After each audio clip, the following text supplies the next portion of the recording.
objects and visual representations and toward using abstract symbols, it is important that the language and sequence of problem-solving steps remain consistent.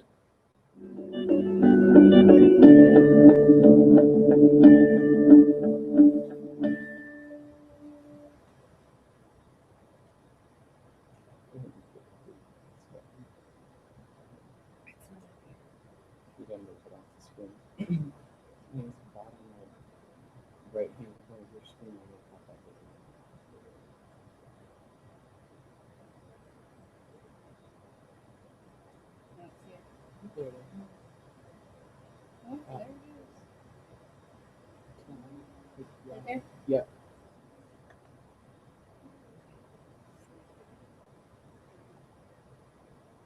So that talked a little bit about what should be the second point here, that instruction should be explicit and systematic, which is the same thing that we're looking for in language instruction.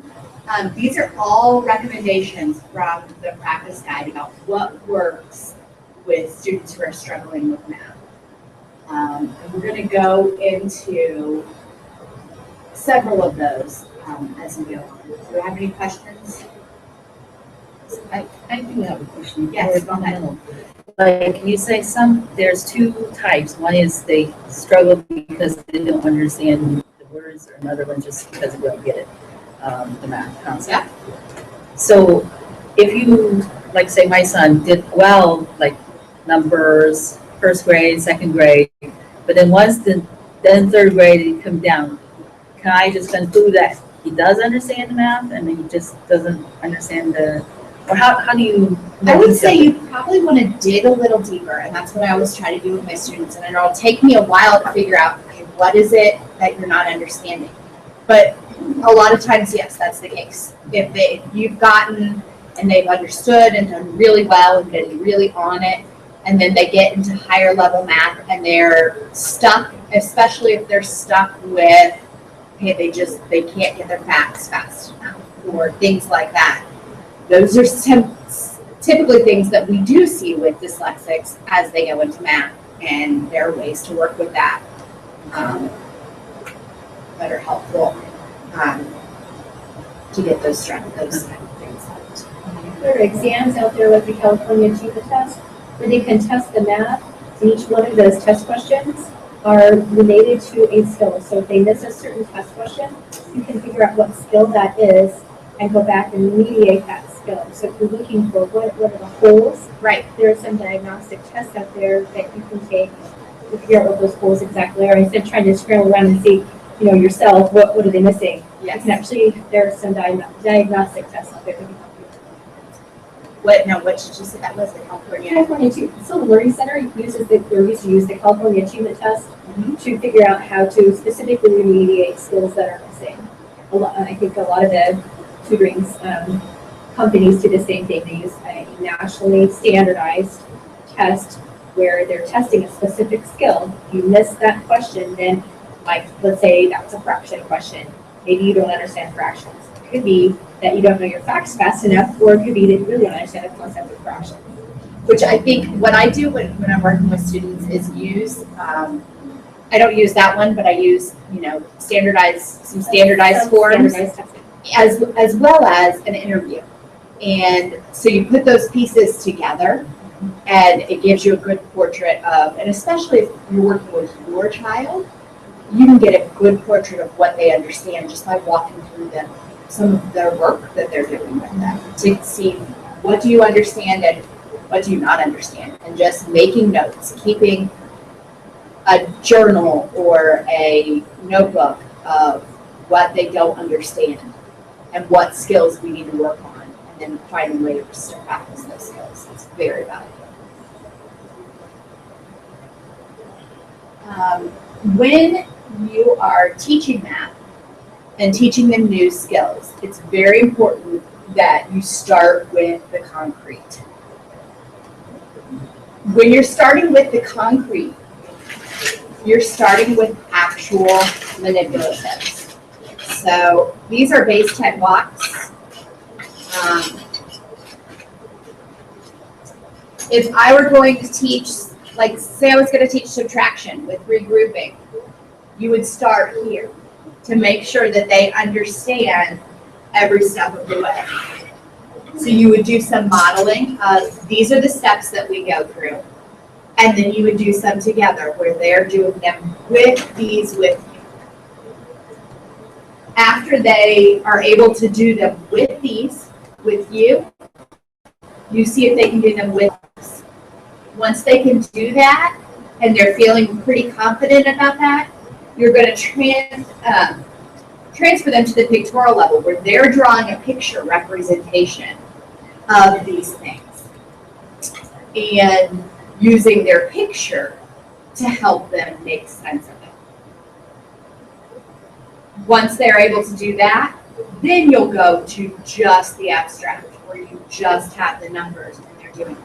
But I think a lot of schools and a lot of times when we as parents get our kids' work, we're just seeing the abstract, and if they don't understand it, we don't understand how to back up. When you back up, backing up all the way to the concrete is helpful. Some of you may not have these 10 blocks at home, but there's a library of virtual manipulatives where you can use the manipulatives on the computer that are the same that they may be using in the classroom or the same that you may be using with the board program with them.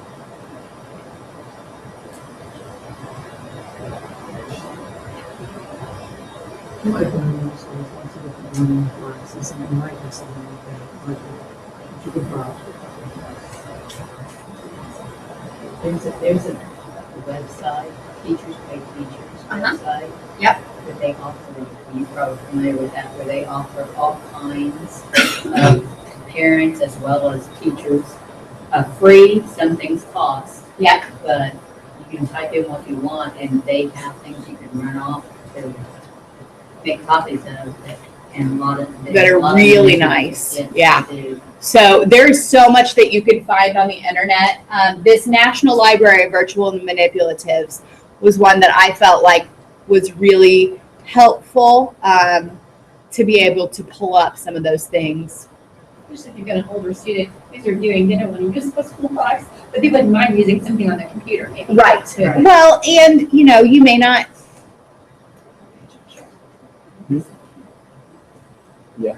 Yeah. What are you trying to do?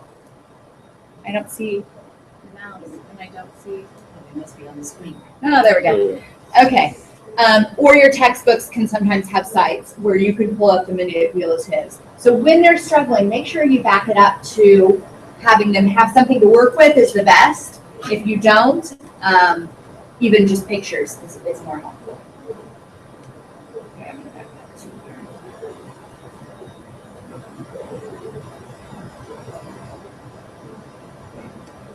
here. Basic math fact mastery is something that is really tough for our students with dyslexia. They may understand how to do a math problem, but the ability to remember the problems or the answers are really difficult a lot of times. So the 3 phases of learning your math facts, the first is counting. So where they're counting, I have 3 and then I have 2 more. Oh, okay, that's 5. Then you're going to go to reasoning strategies. And for our students who have learning disabilities, this is important that we directly and explicitly teach them the strategies and how to work with them and practice these strategies so that they're able to become fast and accurate when they're thinking about their math problems. So 10 frames. Sums of 10 is one that is big for them to know. And using things like a 10 frame, where they can see that if I'm adding 9, that, see, 9 plus 8, that 9 is going to suck one of those away, and it's going to be 17. So practicing, teaching explicit strategies with why things work the way that they do is important. And then mastery is what you're looking for. A lot of times, what we really emphasize is that, yes, they know them, they don't have to spend too much energy on them. They may not have an easy time meeting what the teacher expects as far as timed tests and those kind of things, but it's really been de-emphasized that yes, if they are fast and accurate, if they're able to do them quickly without too much mental stress, the timed test is not as important. What is important is that they're able to understand what they're doing. So it's important that you're able to use objects. So at home, you may have pennies or raisins or poker chips. I like these a lot just because they're different colors and they're easy. These are just cubes I got at Dollar Tree. To be able to use these to solve problems. So if they're not understanding, that's one thing that you can do. Once they've got that, you can use some pictorial. If it's on the computer, it's pictorial. If they draw it, it's pictorial. If it's like this, it's pictorial. So that's what stuff you're at there. And then abstract is when, by the time you're at abstract, that's when you're just working with the numbers. Here's some more pictorial representations.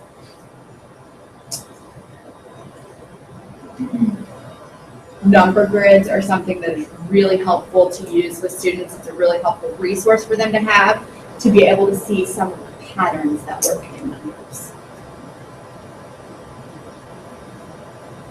It's an open number line that is, again, something really helpful to see strategies for what they're doing when they're adding. To see that, yeah, there are different ways that we can add 37 and 48 and get the right answer. And I think that's neat for kids to understand that math, the thing that I like about math is there is a right answer in most situations, but there's a lot of different ways about thinking about math.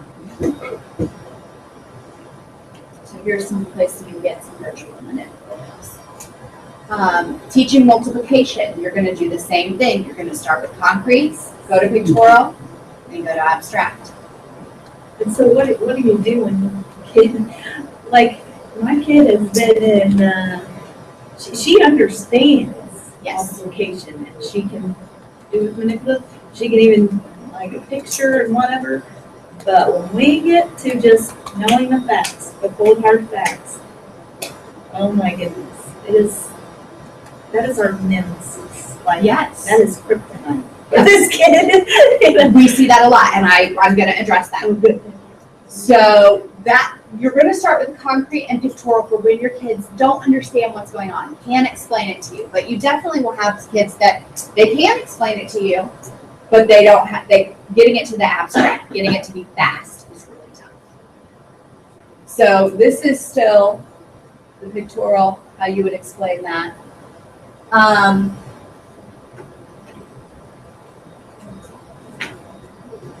So what can you do to assess their fact fluency? There are some different things that you can do to assess where they are. Using a student interview will tell you what your student knows and what they don't know. Even if you're just sitting down with your child to do math homework, and you say, okay, explain to me, why did they do that? Or maybe let them be the teacher. Have them teach you how they're supposed to do it. That lets you know a lot about what they understand and what they don't understand.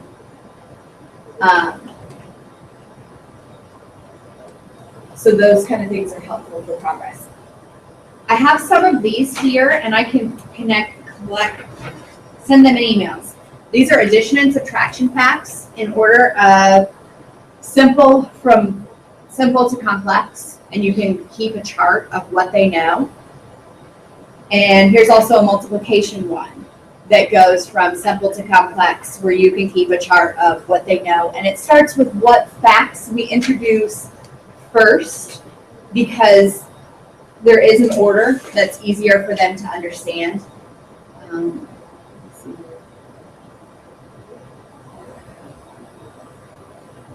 Okay, so the order to teach your addition facts. This is the easiest way to do it. You're going to start with adding and building an understanding of counting. So adding ones and adding two. Then adding zero, where you think, okay, that's a pretty easy concept, but they're understanding they're adding nothing. Then you're adding tens, and that is one where the number chart is very helpful. It's also helpful to use something like base 10 blocks or 10 frames to have that practice with adding tens. Then you're going to do the doubles and then making tens. So those are some of your foundation facts. And in multiplication, you're going to have foundation facts too. So those are what you're going to start with first. And that goes back to your question about, okay, when we get there, now what do we do?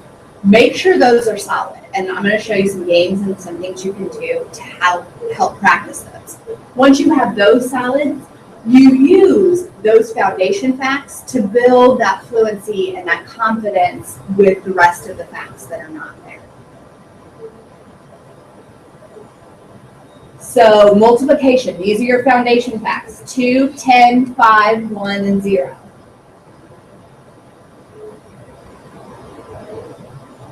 Then you build on the foundation. So for twos, or for threes, you think of multiplying by 2 and adding another group. And that's how they can quickly practice those. Fours, think of times 2 and then times 2, double, double. 6, you can think of it as like 3, the answer to 3 times 2, or sometimes I'll use my foundational fact of 5 and use 5. 7 times 5 is 35. So if I want to know what 7 times 6 is, I just add another group. You following me there? Yeah? Okay.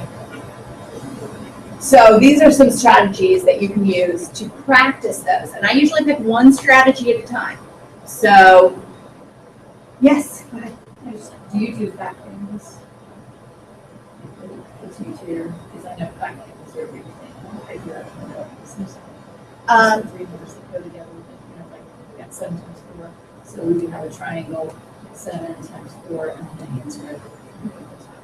So she knows those 2 numbers go together. Sometimes, there are some that I will use, like those triangular flashcards. Is that what you're talking about? That you have some of those. I think relating addition and subtraction and multiplication and division is important, and there's a good time for that. It depends on what the goal is, and what the specific student's struggle is, whether or not we're spending time talking about those. And also, what's my objective? What do I want them to understand? Does that make sense? So some of the things that I do with students to practice and get to some of that automaticity with their facts. I will play fact war with students, and there's a few ways that I play that. One is I will make like 2 different piles. So say I'm working on foundational facts. In that one pile that they would draw, there would be a 10, a 2, a 5, a 1. Those would be the one thing that they would use. And then they would pull another card and they would multiply it, and the person that has the largest product would win. So doing things like that where I have found that seems a lot less painful than sitting down and completing multiplication worksheet. And they get that practice, and you can target the facts that you want them to be practicing. So I find that really good for that. Treasure grab is another thing that I play with students, and that I generally play when I want them to get fast. They know their facts, but they may be going 5, 10, 15, 20, 25, 30. They're doing that, they're not fast enough.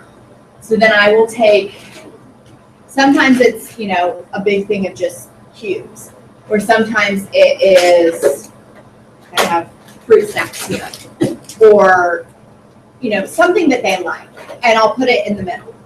And basically I'll figure out, okay, what's your goal time? What time do I want to give you to answer this? A lot of my students, it's like 5 seconds. So I'm going to give you 5 seconds from the time I show you this problem. And if you get it in 5 seconds, you get something from the pile. And the goal is to go through those facts to be able to get the whole pile.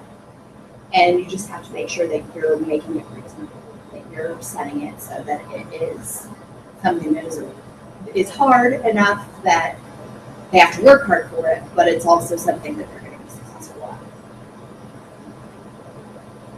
at. Fact bingo is another thing that I'll play. That picture comes from an app that is on there that's fun, but just spending time.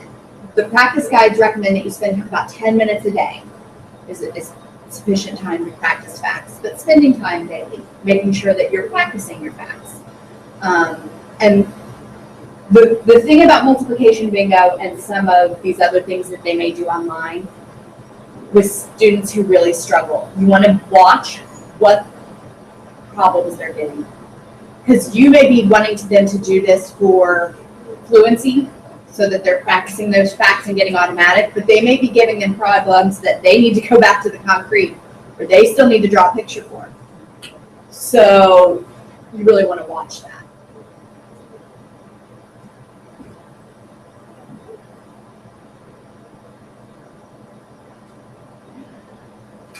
Okay, let's talk about story problems. So, story problems pose issues for kids with dyslexia, and they also pose issues for kids who are struggling just with the concepts of math. So when you get to story problems, it's really a matter of, I read something or I have a problem and I'm stuck and I don't know what to do.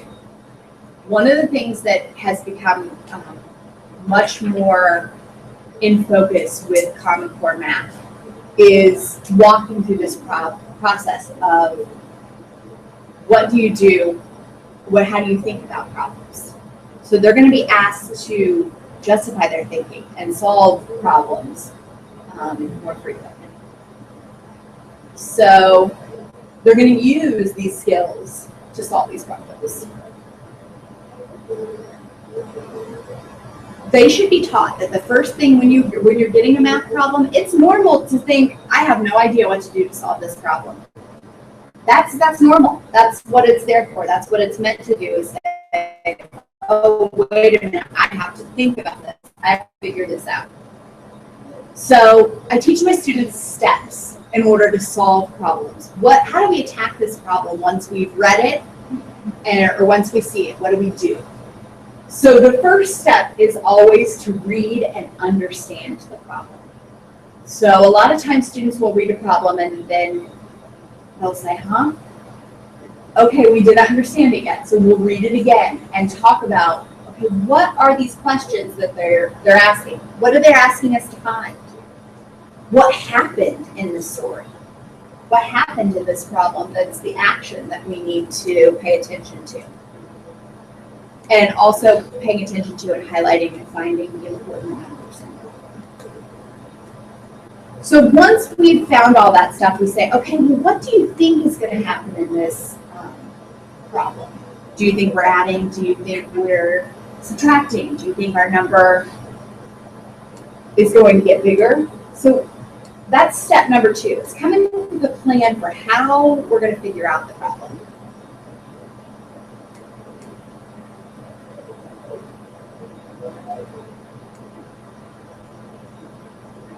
Sometimes I've had students approach it from different ways. Sometimes they'll act it out in step number 1 as they're understanding. Sometimes they'll draw a picture to better understand what's happening.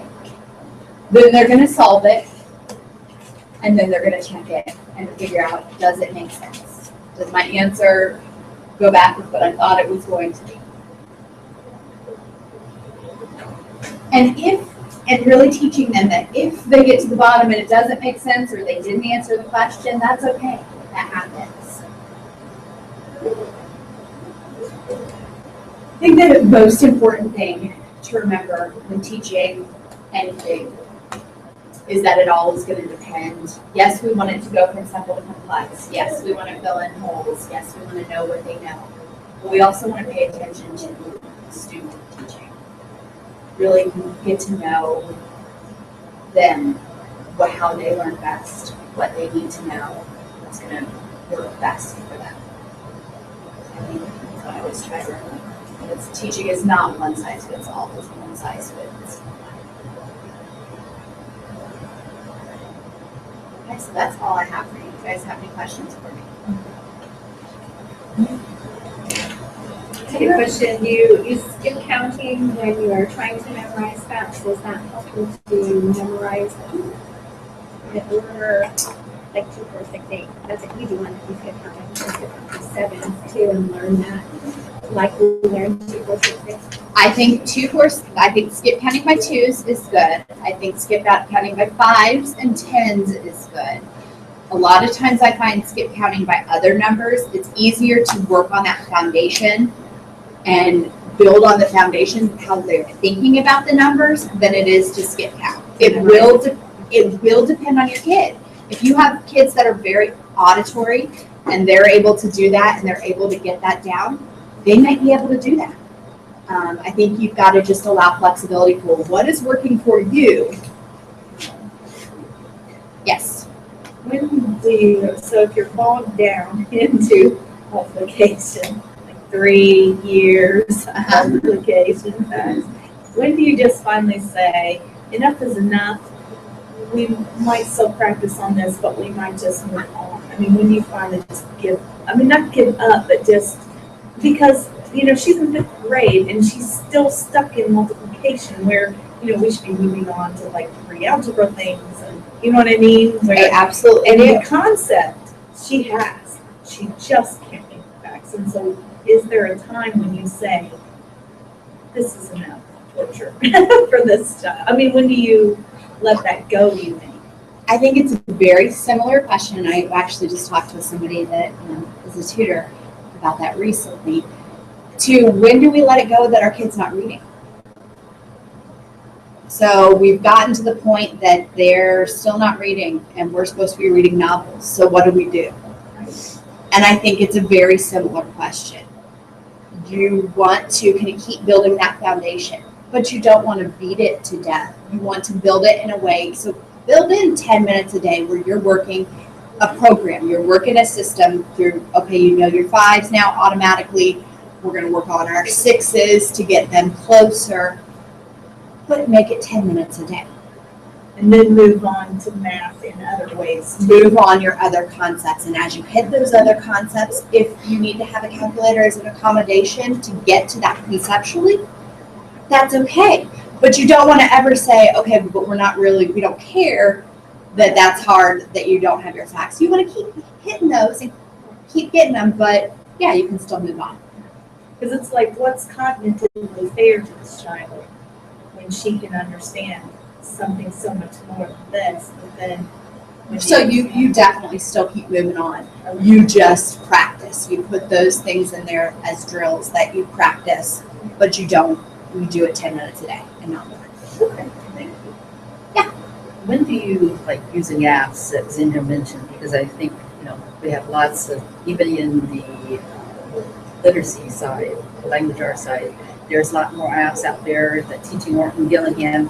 When is that okay for substitute, like for a kid says, here, you go, alone and with this computer versus one-on-one with the teacher? Because I think that's where the school is going, or at least my school is.